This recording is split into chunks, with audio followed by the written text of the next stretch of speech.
December 1862. A field outside Indianapolis. A man pulls a lever and 6 barrels begin to spin. What happens next changes warfare forever. Bullets tear through wooden targets like they are made of paper. Splinters explode into the air. Dust clouds erupt from the ground. The sound is unlike anything anyone alive has ever heard. Not the crack of a single rifle. Not the boom of a cannon. Something in between. Something new. Something terrifying. In under 60 seconds, over 150 rounds have shredded everything in front of this strange machine. The men standing behind it are frozen. Some have their mouths open. One officer drops his cigar without realizing it. They have just witnessed the future of killing, and the future arrived on a cold winter morning, built by a man who wanted to save lives. His name was Richard Jordan Gatling. He was not a soldier. He was not a general. He was a farmer's son from North Carolina who made his living inventing agricultural equipment, seed planters, rice sowing machines, and now somehow the deadliest weapon the world had ever seen. But here is the part nobody talks about. The United States Army looked at this weapon, looked at those destroyed targets, looked at the raw numbers, and said no. They actually said no. And that rejection would cost thousands of young men their lives on battlefields across America for the next 3 years. This is the story of how one man's impossible idea was laughed out of every office in Washington, how it nearly died in obscurity, and how it eventually crawled its way back from the grave to become the foundation of the most destructive weapon system in modern military history. A system that is still killing people today, over 160 years later. The problem. To understand why the Gatling gun mattered, you need to understand what war looked like in the early 1860s. The American Civil War had erupted in April 1861, and within months, both sides discovered something horrifying. The weapons had gotten better, but the tactics had not. Infantry soldiers on both sides were still using single-shot muzzle-loading rifles. A well-trained soldier, the kind who had drilled for months, could fire maybe 2 or 3 rounds per minute. That sounds slow because it was slow. But the killing was not slow at all. At battles like Shiloh in April 1862, over 23,000 men were killed or wounded in just 2 days. At Antietam in September 1862, nearly 23,000 casualties fell in a single day, making it the bloodiest day in American history. Commanders on both sides were throwing waves of men at each other across open fields, and those men were being cut down in rows. But the real killer was not even the enemy. It was disease. For every soldier who died from a bullet or a bayonet, 2 more died from typhoid, dysentery, malaria, or pneumonia. The camps were filthy. The medical care was primitive. Men were packed together in unsanitary conditions, drinking contaminated water, eating rotten food, and dying by the thousands before they ever saw combat. The Union Army alone would lose over 250,000 men to disease during the war. Think about that number. 250,000 men dead, not from enemy fire, but from simply being in the army. Generals knew this. Politicians knew this. Everyone knew this. But nobody had a solution. You needed large armies to fight a large war. Large armies meant large camps. Large camps meant disease. It was a death equation with no answer. Every proposed solution failed. Better sanitation helped at the margins, but could not solve the fundamental problem of cramming hundreds of thousands of men into close quarters. Faster victories would reduce exposure to disease, but neither side could achieve a decisive breakthrough. The war dragged on month after month, and the casualty lists grew longer and longer and longer. But everything was about to change because of one man nobody in the military establishment was paying attention to. The man. Richard Jordan Gatling was born in 1818 on a farm in Hartford County, North Carolina. His father was a planter and an amateur inventor who tinkered with machines in his spare time, and young Richard grew up watching his father build and modify agricultural tools. That hands-on education shaped everything about the way Gatling thought. He did not think in theories. He thought in gears and levers and mechanical systems. By his 20s, Gatling had already invented a successful rice sowing machine and a wheat drill that made planting faster and more efficient. He was making good money. He had a comfortable life. He had absolutely no reason to get involved in the business of war. But the war came to him. When the Civil War broke out, Gatling was living in Indianapolis, Indiana. He watched the trains come in, carrying wounded soldiers. He read the newspaper reports listing the dead. And what struck him, what really got under his skin, was not the battle casualties. It was the disease numbers. He later wrote that it occurred to him that if he could invent a machine, a gun, that could by its rapidity of fire enable one man to do as much battle duty as 100, then it would to a great extent supersede the necessity of large armies. And exposure to battle and disease would be greatly diminished. Read that again carefully. Gatling did not invent his gun because he loved violence. He invented it because he genuinely believed that a weapon so devastating would make armies smaller. Fewer soldiers in the field meant fewer soldiers dying of disease. It was humanitarian logic wrapped around a killing machine. It was a paradox that would follow his invention for the rest of history. He spent late 1861 working furiously in his workshop, drawing on everything he had learned from agricultural machinery, and that background turned out to be the secret ingredient. Because what is a seed planter? It is a machine that takes objects from a hopper, feeds them into a chamber one at a time, deposits them, and moves on to the next.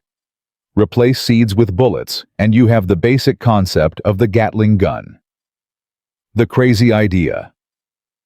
Gatling's design was elegantly simple in concept, but mechanically brilliant in execution. He arranged 6 rifle barrels in a circle around a central shaft, like spokes on a wheel. A hand crank on the side rotated the entire assembly. As each barrel rotated through the cycle, it went through a complete sequence. A cartridge dropped from a gravity-fed hopper on top into the barrel's chamber as it reached the loading position. A cam-driven bolt slammed the round home. At roughly the 4 o'clock position, the firing pin struck and the round fired. As the barrel continued rotating downward, the spent casing was extracted and ejected out the bottom. By the time that barrel came back around to the top, it was empty, cool, and ready for the next round. 6 barrels meant 6 shots per revolution. Crank fast enough and you could fire 150 rounds per minute, maybe more. To put that in perspective, a single Gatling gun could theoretically match the firepower of an entire company of infantry soldiers. 1 weapon, 1 operator, 1 crank, replacing 50 to 100 men with rifles. It sounds obvious now. It was anything but obvious then. When Gatling presented his invention to military officials, the reaction was not excitement. It was suspicion. The Army's chief of ordnance at the time was a man named James Wolfe Ripley, and Ripley hated innovation the way some people hate rainy Mondays.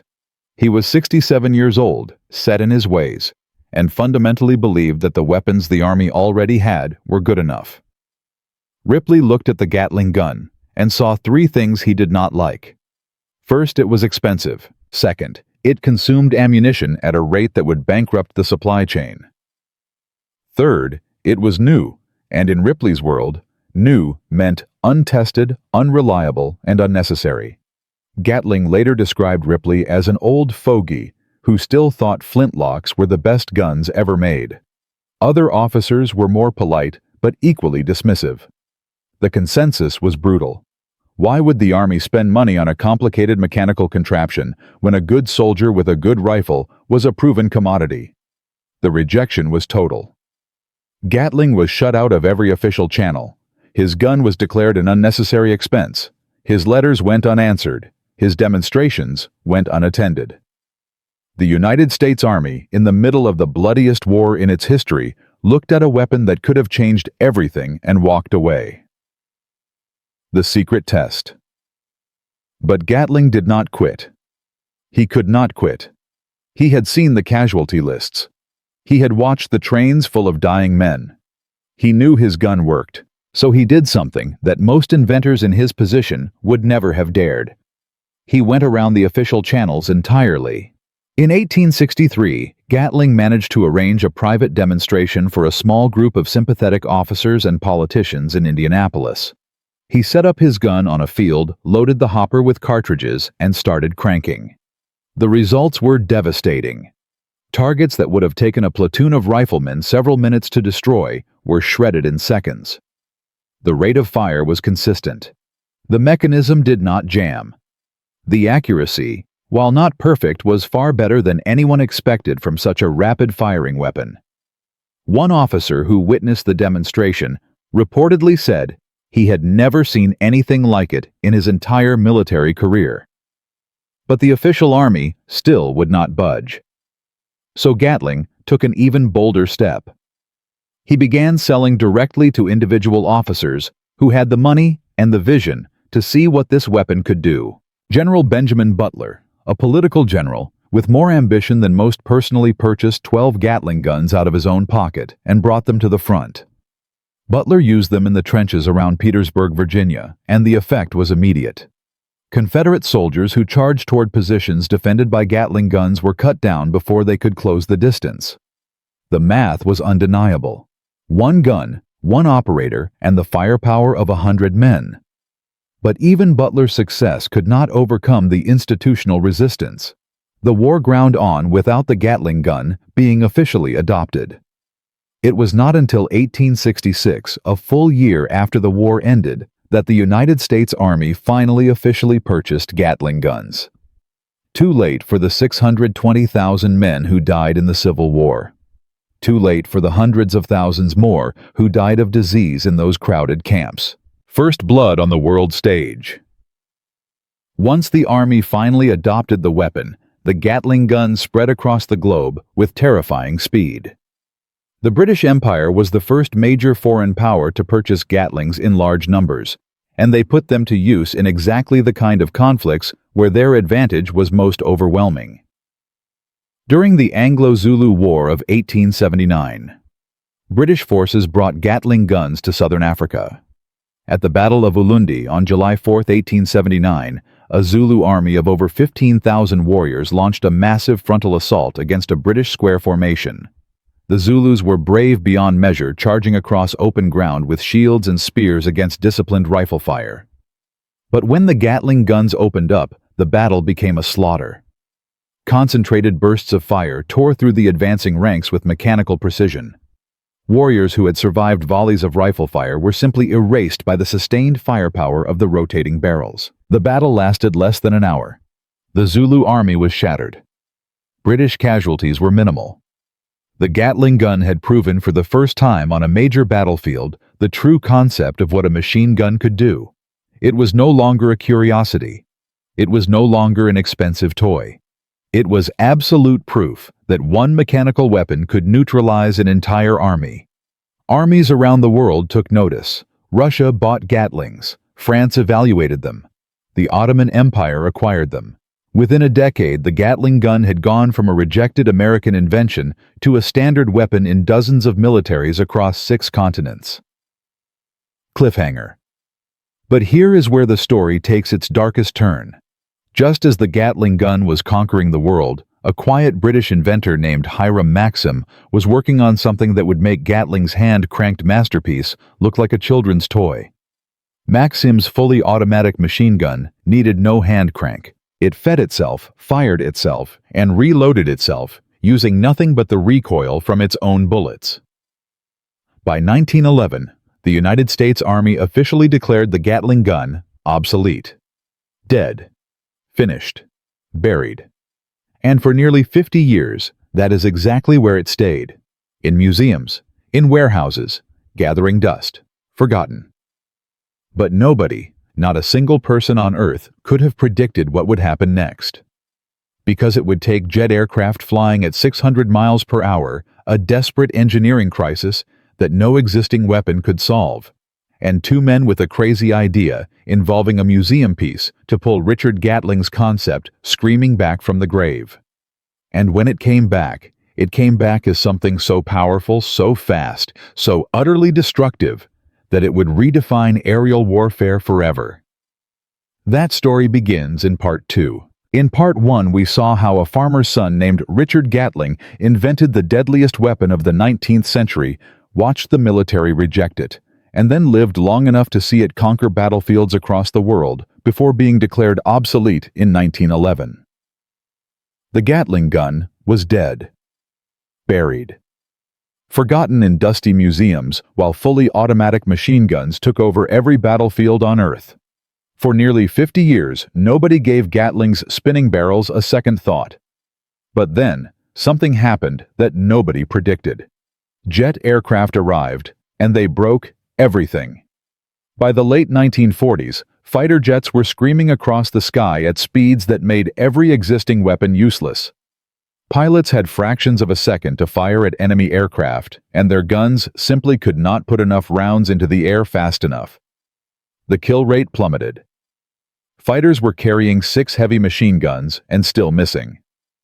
The United States Air Force was staring at a crisis with no solution. Every single barrel weapon on the planet had hit its mechanical limit, and that is when 2 men did something that everyone thought was absolutely insane. The year was 1945. The war in Europe had just ended, and the military establishment was already looking ahead to the next generation of aerial combat. Jet technology was advancing at a terrifying pace. The Germans had fielded the Me-262, the world's first operational jet fighter, and while it came too late to change the outcome of World War II, it showed everyone exactly where air combat was heading. Faster, much faster. And faster meant a problem that no one had solved. During World War II, fighter pilots in propeller-driven aircraft had relied on a combination of heavy machine guns and autocannons to shoot down enemy planes. The standard American fighter armament was 6 Browning M2 heavy machine guns, each firing around 800 rounds per minute. That sounds like a lot. It was not. Against propeller-driven aircraft moving at 300 to 400 miles per hour, a pilot might have 2 or 3 seconds to fire during a head-on pass or a turning engagement. 6 Brownings firing together could put a reasonable number of rounds into that window. Enough to score hits. Enough to bring down an enemy fighter made of aluminum skin and fuel tanks.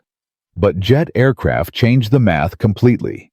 A jet fighter could cross a pilot's gun sight in less than 1 second. At closing speeds of over 1,000 miles per hour, in a head-on pass, the window for firing shrank to a fraction of a heartbeat, and the targets themselves were getting tougher. Jet fighters were being built with armor around critical components, self-sealing fuel tanks, and redundant systems. A few rifle-caliber bullets punching through the skin were no longer enough to guarantee a kill. The Air Force tried the obvious solution first. They mounted 20mm autocannons on their fighters, replacing some or all of the Brownings. The cannons hit harder, much harder. A single 20mm shell could do serious structural damage to an aircraft. But the cannons had their own fatal problems. They fired from low-capacity drum magazines that ran empty in seconds. They jammed constantly in the high-G maneuvers of jet combat, and their rate of fire was low. Most 20mm cannons of the era managed around 600 to 750 rounds per minute. 1 barrel. 1 firing mechanism. 1 fundamental bottleneck. Engineers across the country were hitting the same wall. You could not make a single barrel weapon fire faster without the barrel overheating, the mechanism breaking, or the ammunition feeding system failing. Adding more guns added weight, took up precious space inside the fighter's airframe, and created maintenance nightmares. The Air Force had tried everything. More guns, bigger guns, better ammunition. None of it was enough. By 1945, the problem was officially classified as critical. Someone needed to find a way to put an enormous volume of fire into a tiny window of time, and every conventional approach had failed. Enter 2 men whose names almost nobody remembers today. Melvin Johnson was a weapons designer, a Marine reservist, and a man who had spent years studying every automatic weapon ever made. Colonel George Chin, known to everyone simply as Doc Chin, was an ordnance officer and historian who had literally written the book on machine gun mechanisms. He had authored a massive multi-volume technical history of automatic weapons that was considered the Bible of the field. These two men knew more about the mechanical limits of firearms than almost anyone alive, and they both arrived at the same radical conclusion independently. The answer was not a new weapon. The answer was an old one. Johnson and Chin looked at the problem from a direction nobody else was considering. Every engineer in the country was trying to make a single barrel fire faster. Johnson and Chin asked a different question. What if you stopped trying to push one barrel past its limit and instead spread the work across many barrels the way Richard Gatling had done 80 years ago? The idea was met with exactly the reaction you would expect. "You want to go back to a hand-cranked gun from the Civil War," one senior officer reportedly said during an early briefing. "We might as well bring back cavalry sabers." The skepticism was overwhelming. The Gatling gun had been officially obsolete for over 3 decades. It belonged in museums, not in modern jet fighters. The very concept of a rotating multi-barrel weapon seemed like a relic of a primitive era, something from the age of horse-drawn artillery and black powder. Nobody in the Air Force wanted to be the officer who championed a weapon that looked like it came from a history textbook. But Johnson and Chin had done the math, and the math did not lie. A single barrel firing 800 rounds per minute was at its mechanical limit. But 6 barrels each firing 1,000 rounds per minute while sharing the thermal and mechanical load could theoretically produce 6,000 rounds per minute, 100 rounds per second. That was not an incremental improvement. That was a revolution. The only question was whether the old Gatling principle could actually handle modern ammunition at those speeds. And there was only one way to find out. In late 1945, Johnson and Chin did something that would either make their careers or end them.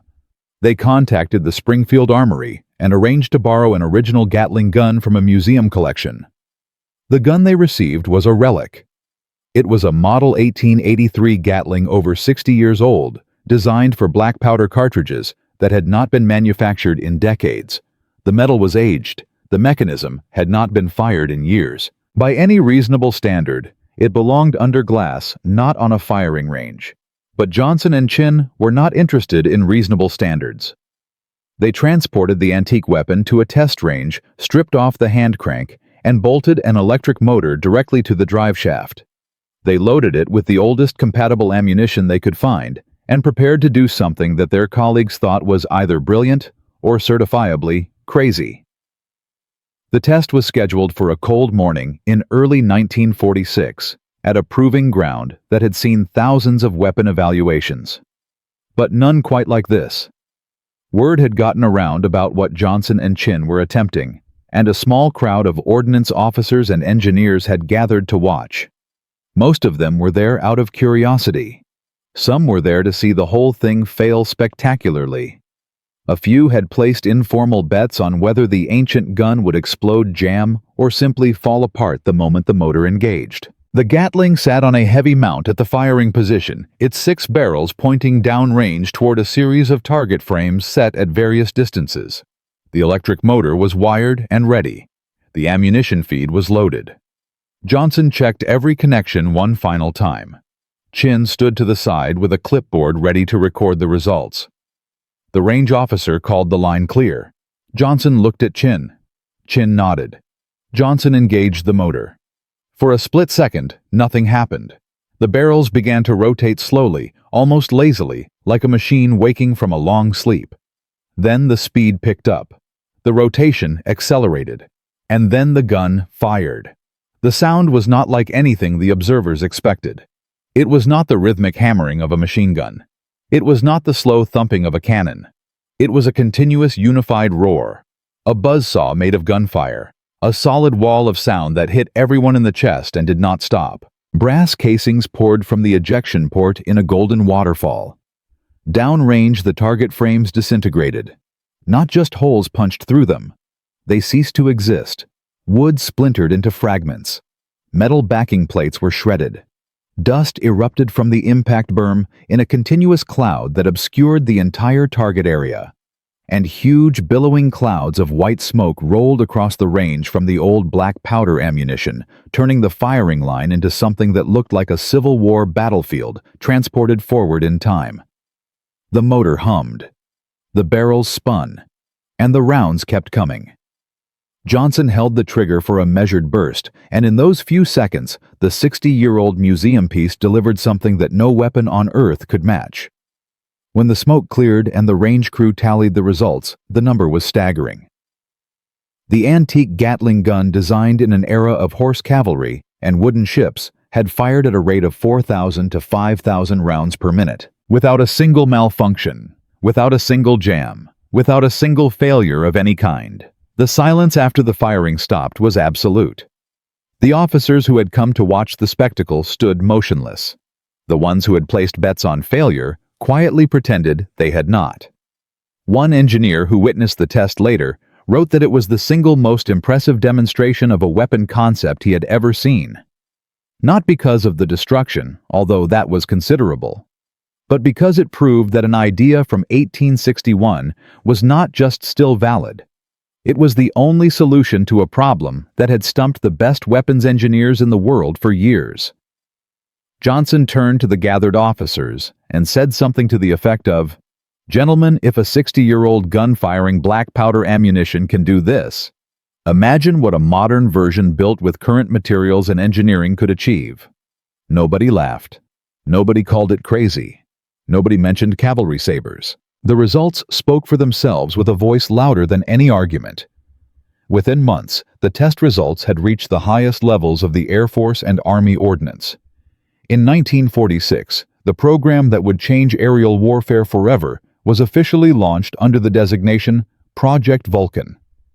General Electric was awarded the development contract to build a modern rotary cannon from the ground up, using Gatling's fundamental principle, but with every component redesigned for the jet age. The engineering challenges were enormous. The original Gatling used gravity-fed hoppers and black powder cartridges. The new weapon would need to handle high-pressure modern ammunition, fed at rates that no existing system could manage.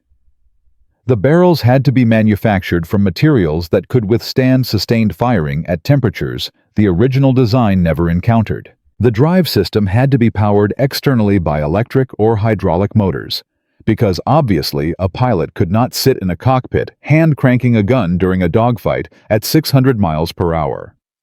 And the entire weapon had to be compact enough and light enough to fit inside a jet fighter's airframe. General Electric's engineers attacked these problems one by one. They experimented with different barrel counts, settling on 6 as the optimal balance between rate of fire and weight. They developed a linkless ammunition feed system that could reliably deliver rounds at 100 per second without jamming. They tested barrel materials and cooling solutions to prevent the kind of catastrophic overheating that would destroy a single barrel weapon at these rates. By 1949, the first modern prototypes were firing on test ranges. By 1950, an improved version achieved the target that had seemed impossible just 5 years earlier. 6,000 rounds per minute, or 120 mm shells per second, leaving 6 spinning barrels in a continuous stream of destruction. The weapon was designated the M61 Vulcan, and it was everything the Air Force had been desperately searching for.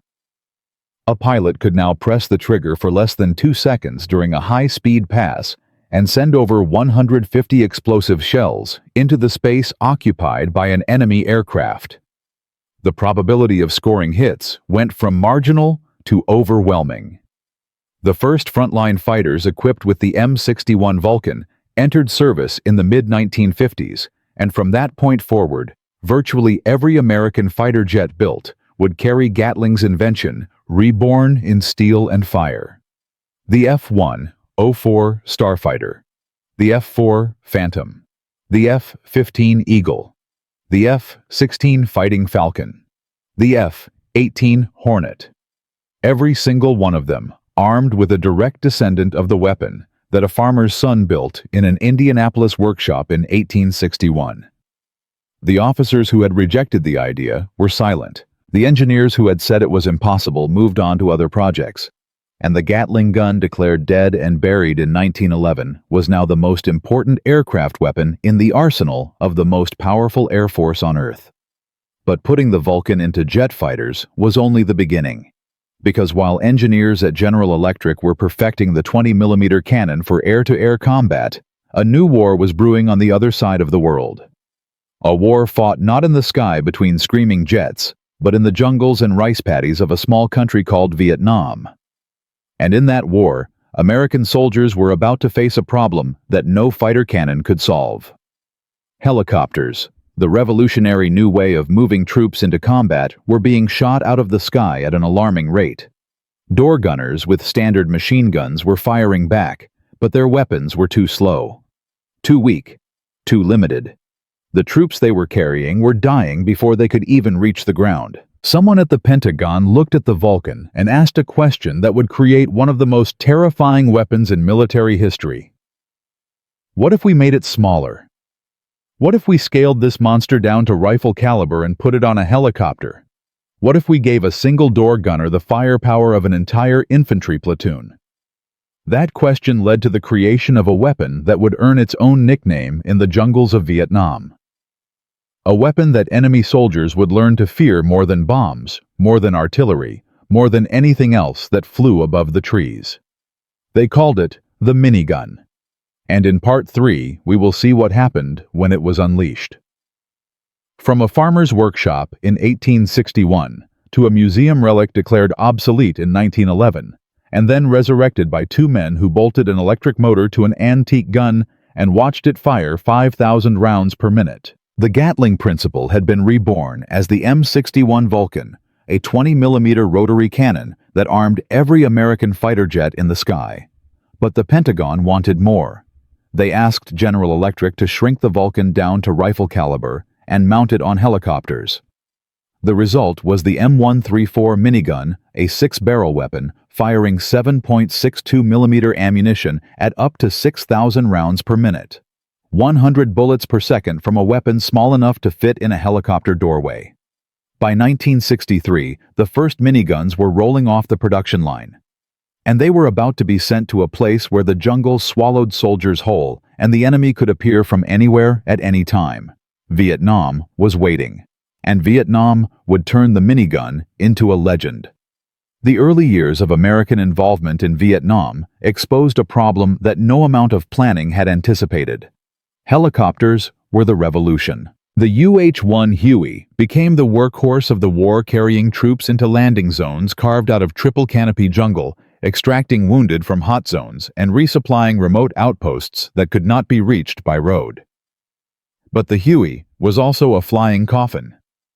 During insertions and extractions, helicopters had to hover low and slow, sometimes just feet above the ground, while soldiers climbed in or out.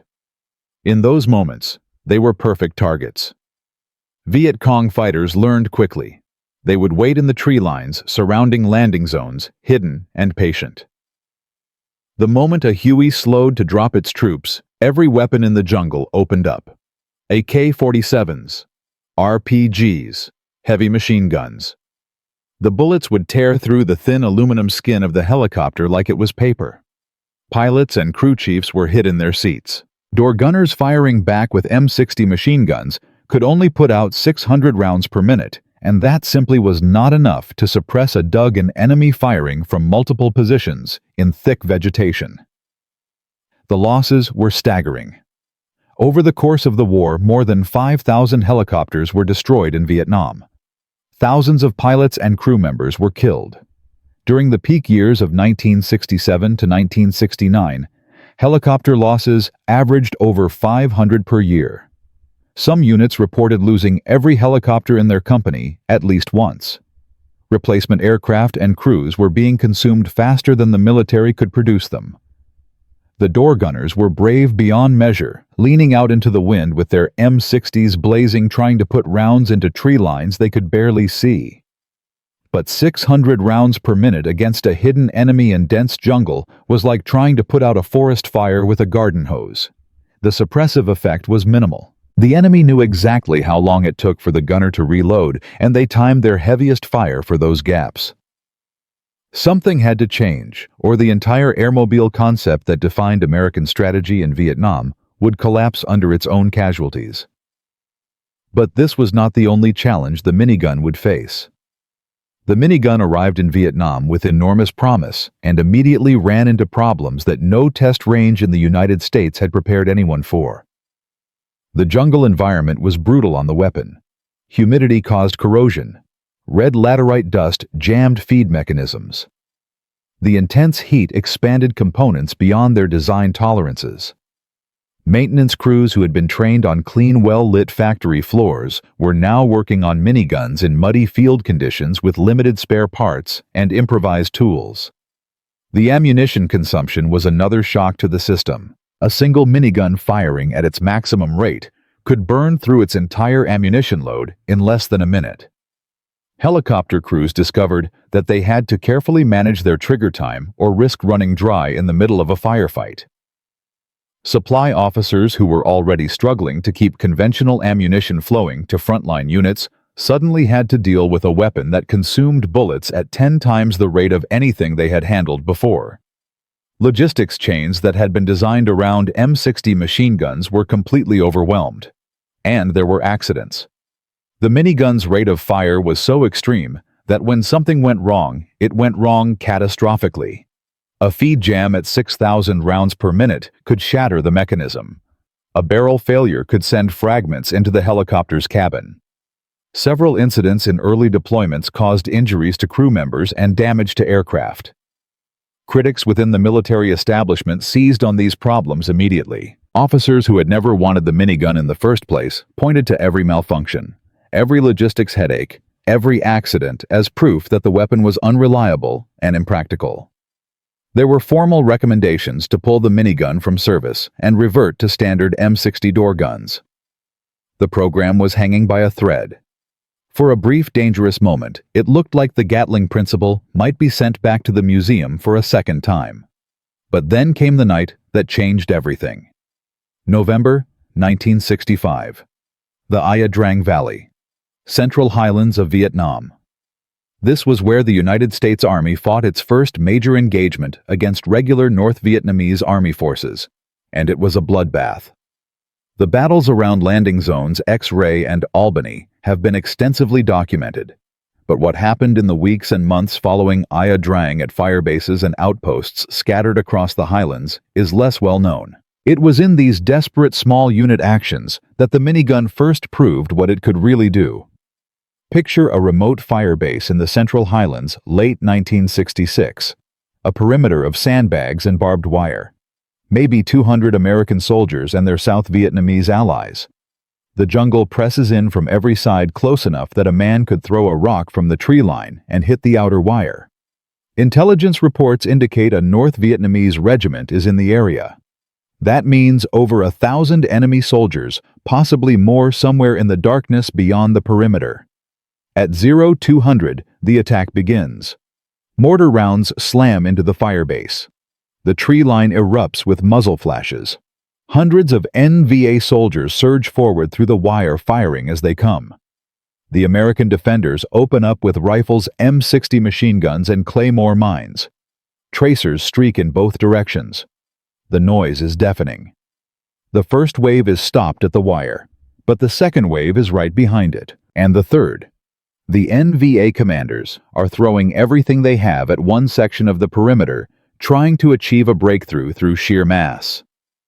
The M60 gunners are firing non-stop, but their barrels are overheating. One gun jams, then another. The rate of fire from the American side drops.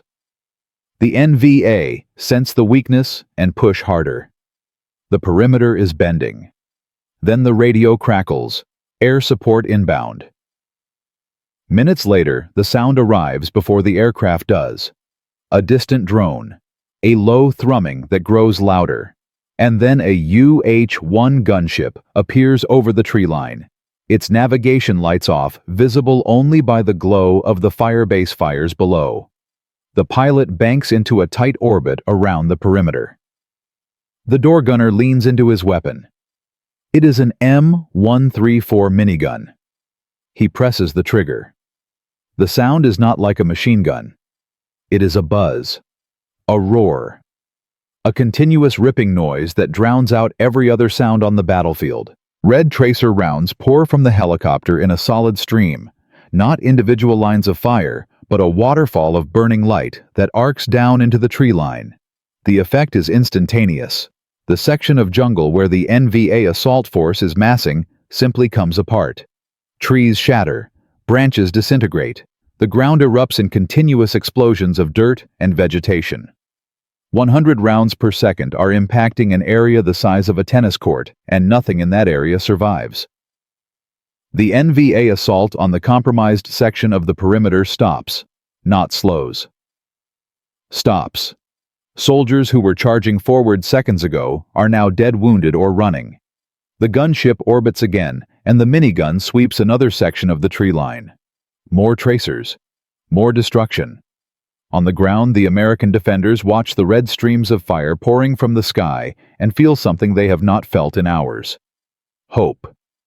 The firebase holds. When dawn comes and patrols push out into the surrounding jungle, they find the evidence of what the minigun did. Trails of destruction cut through the vegetation like a giant scythe. Equipment abandoned in place.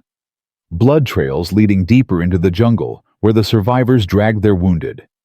The body count in the immediate kill zone is significant enough to confirm what everyone already knew.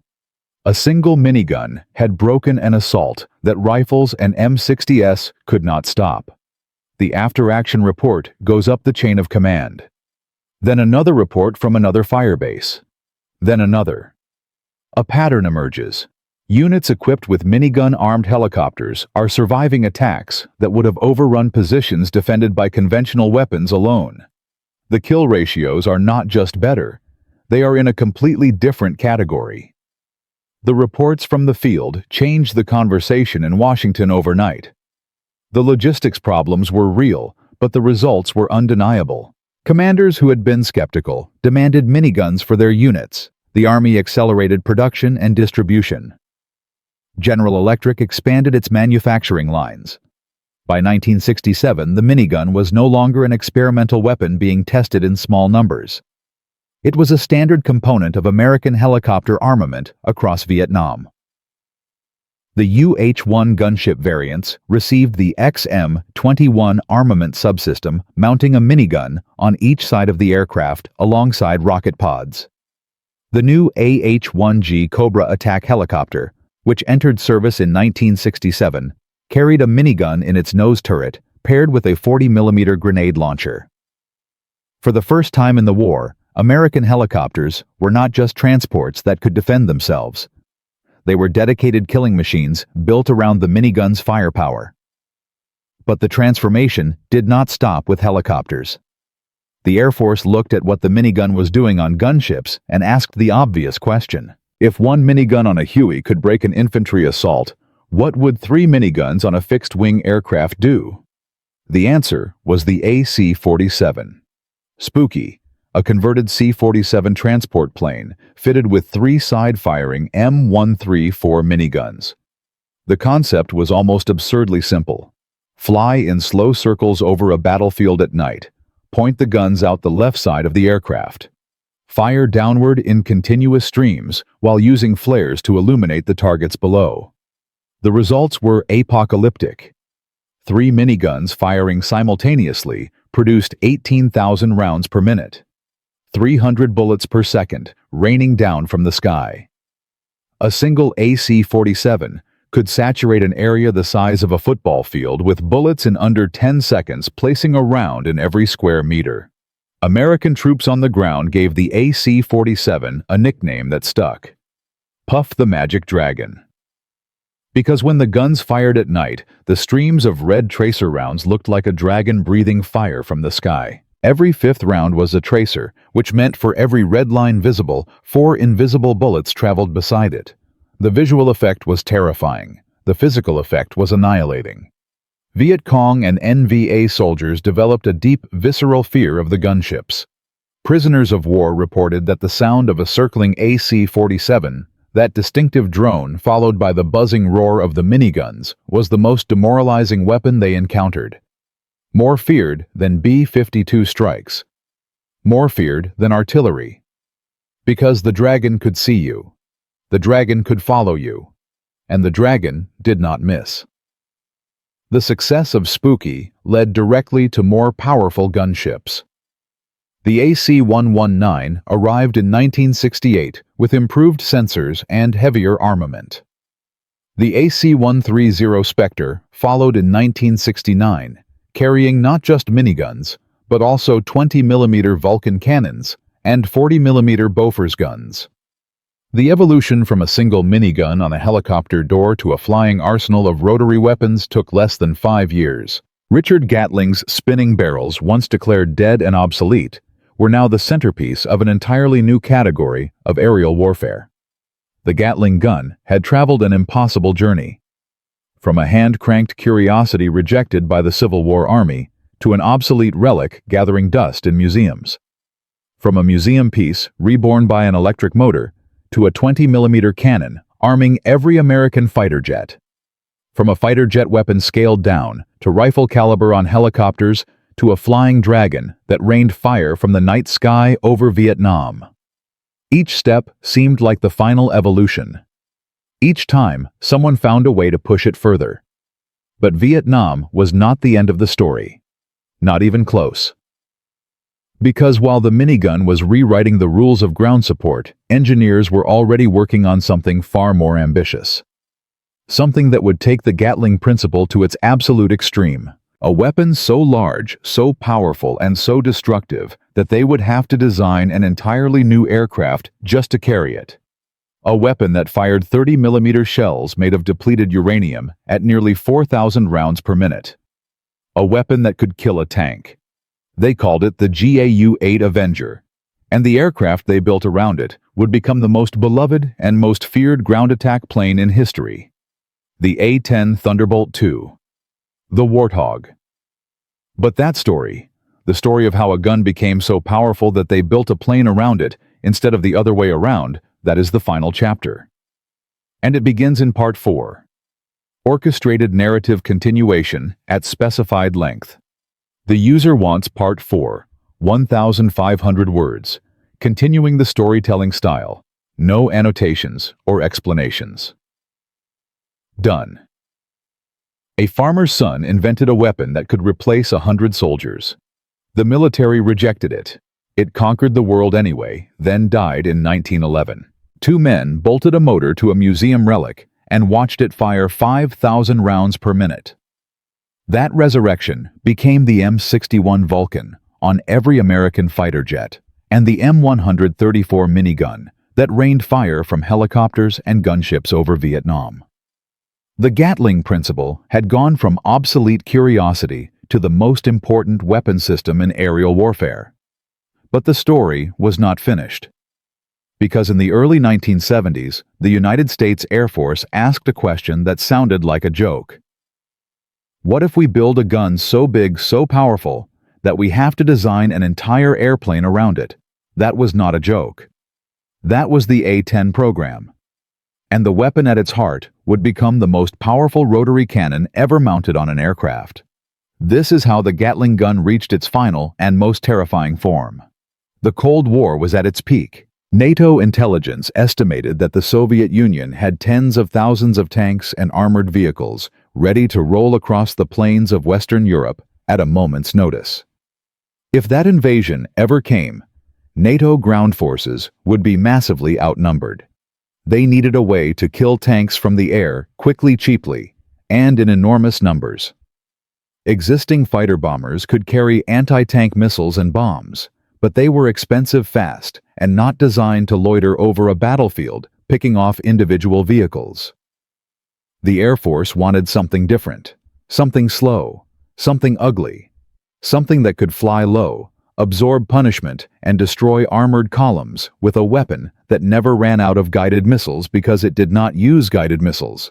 It used bullets. Very, very large bullets. In 1971, General Electric won the contract to build the GAU-8 Avenger, a 7-barrel rotary cannon chambered in 30 by 173 millimeters. To understand what that means, forget everything you know about machine guns. Each shell fired by the Avenger is the size of a small bottle.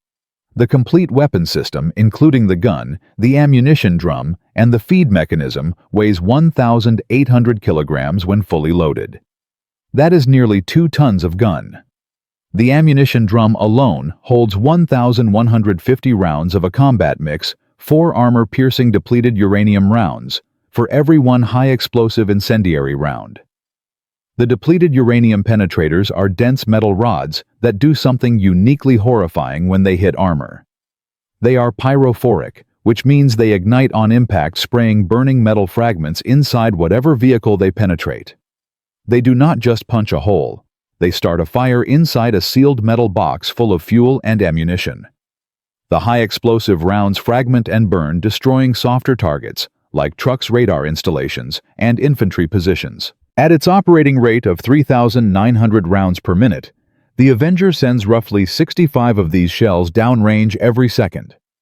The recoil force generated is approximately 10,000 pounds, which is roughly equal to the thrust of one of the A-10's own engines.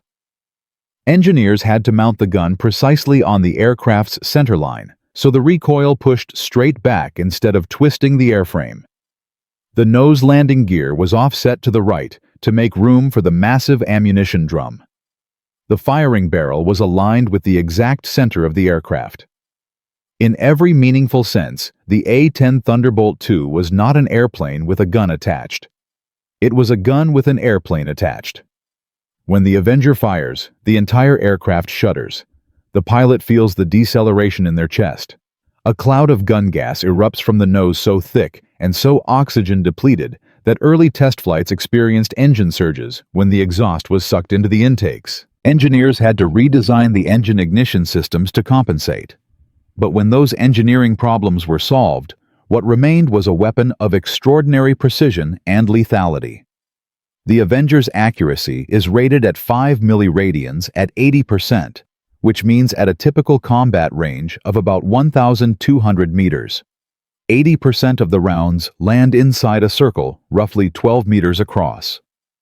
From a moving jet, at nearly 4,000 rounds per minute, against a target the size of a tank. The A-10 and its gun entered service in the late 1970s, but the weapon's reputation was forged in fire during the 1991 Gulf War, when coalition forces launched Operation Desert Storm against Iraq. A-10 Warthogs flew thousands of combat sorties against Iraqi armored divisions dug into the Kuwaiti desert.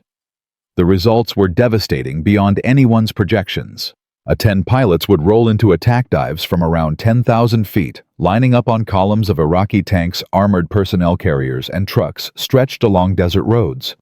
They would hold the trigger for 1 to 2 second bursts, sending 60 to 130 rounds of depleted uranium and high explosive into the target area. Vehicles that took direct hits from the uranium penetrators did not just stop. They burned. Ammunition cooked off inside turrets. Fuel tanks erupted. Crews who survived the initial impact had seconds to evacuate before secondary explosions tore the vehicle apart. Iraqi soldiers who witnessed A-10 gun runs from nearby positions described the sound as a deep, grinding roar from the sky, followed by a line of explosions walking across the ground faster than a man could run. They called the A-10 by many names, none of them flattering. The Warthog became the most feared aircraft in the coalition arsenal, not because of its speed or its sophistication, but because of that 7-barrel cannon in its nose that turned armored vehicles into burning wreckage with a 2-second burst. After the Gulf War, the A-10 and the Avenger kept fighting. Bosnia, Kosovo, Afghanistan, Iraq again, Syria. In these later conflicts, the targets were rarely massed tank formations. They were trucks, technical vehicles, artillery positions, bunkers, and fortified buildings. The same gun that was designed to kill Soviet main battle tanks proved equally devastating against these softer targets. Short, precise bursts could cut a vehicle in half, collapse a building wall, or suppress an entire enemy position in seconds. The A-10 was scheduled for retirement multiple times. The Air Force wanted to replace it with newer, faster, stealthier aircraft. Every single time the soldiers on the ground who depended on the Warthog's close air support fought to keep it flying. Because no other aircraft could do what the A-10 did. No other aircraft was built around a gun that embodied 160 years of the same fundamental principle. Multiple barrels, shared load, external power, overwhelming firepower. And this brings us to the detail that almost nobody knows. The story of the Gatling gun is not just a story about weapons. It is a story about an idea that was too good to die. Richard Gatling filed his patent in 1862. He spent the rest of his life trying to convince militaries to adopt his invention, believing with genuine conviction that a weapon terrible enough would make wars shorter and armies smaller. He died in 1903, 8 years before the Army declared his gun obsolete. He never saw the Maxim gun make his design irrelevant. He never saw the 2 world wars that proved his humanitarian theory catastrophically wrong. More lethal weapons did not make wars shorter. They made wars more lethal. But here is the twist that Gatling could never have imagined. His mechanical principle, those spinning barrels sharing the workload, turned out to be the one firearms concept that could not be replaced. Every other weapon design from his era is gone. The lever actions, the early automatics, the hand-cranked volley guns. All obsolete, all forgotten. But the Gatling principle is still here. Right now today, as you listen to this, there are M61 Vulcans loaded and ready on fighter jets sitting on aircraft carriers. There are M134 miniguns mounted on special operations helicopters, flying missions in places whose names will not be declassified for decades. There are GAU-8 Avengers bolted into A-10 Warthogs parked on airfields waiting.